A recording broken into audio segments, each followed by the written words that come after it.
Ada yang mengatakan Sayyidina Ali lah yang pernah melaksanakan Idul Adha di sana. Dan ada sebagian menurut ahli sejarah mengatakan bahwasanya di akhir hayatnya Sayyidina Ali beliau memperbanyak ibadah di sana. Akhirnya masjid itu atau tempat peribadatan itu dinisbatkan namanya ke beliau.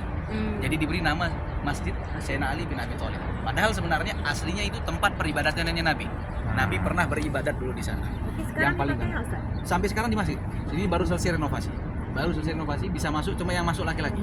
Oh. Ya, karena tidak ada sekat buat perempuan di dalamnya. Oh. Yang paling belakang Paling belakang kuning-kuning tuh. Masjid apa tuh? Kerucutnya itu, Iya. ya, kuning-kuningan itu dibilang Masjid Sayyidina Abu Bakar. Oh, Padahal sebenarnya aslinya sama juga kisahnya. Tempat Nabi SAW dulu pernah beribadah. Tapi sayangnya, itu bukan sayangnya, maaf Bapak Ibu. Dulunya Sayyidina Abu Bakar di akhir hayatnya beliau setelah meninggal Nabi, beliau memperbanyak ibadah di sana.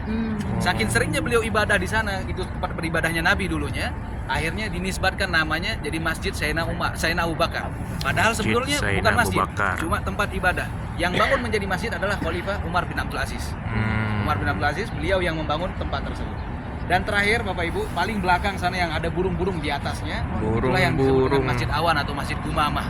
Kenapa diberi dengan Masjid Awan atau Masjid Gumamah? Sejarahnya adalah dulu ketika terjadi Pancaklik, Nabi SAW dengan para sahabatnya pernah ngumpulin sahabatnya mengadakan yang namanya sholat istisqa, sholat minta hujan.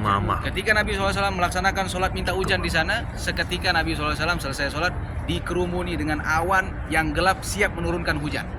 Ya, makanya dibilang namanya Masjid Gumamah atau Masjid Awan. Ada yang mengatakan Nabi SAW pernah melakukan yang namanya sholat goib, yang setiap hari Bapak Ibu lakukan sholat jenazah atau sekalian juga sholat goib.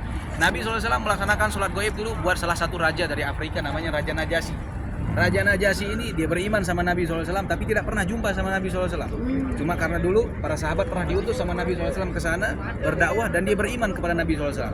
Ketika beliau ingin berjumpa dengan Nabi SAW, di perjalanan beliau meninggal. Mendengar Nabi SAW akan meninggalnya Raja Najasyi tersebut, akhirnya Nabi SAW memerintahkan para sahabatnya dan mengajak mereka untuk melaksanakan yang namanya sholat goib buat Raja Najasyi di tempat tersebut.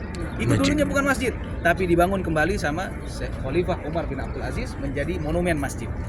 Nah, ini diberi nama Masjid Gumamah. Nah, sekarang Bapak Ibu kita bisa foto ke sana, tapi untuk berkumpul-kumpul berbicara seperti ini agak sedikit berbahaya. Jadi Bapak-bapak kalau mau foto tidak masalah sama polisi. Mari Bapak Ibu kita ke sana paling tidak. Agak memutar ya, kita masuk dulu ke dalam masjid baru bisa. Soalnya ada perbaikan di depan sini. Serius amat.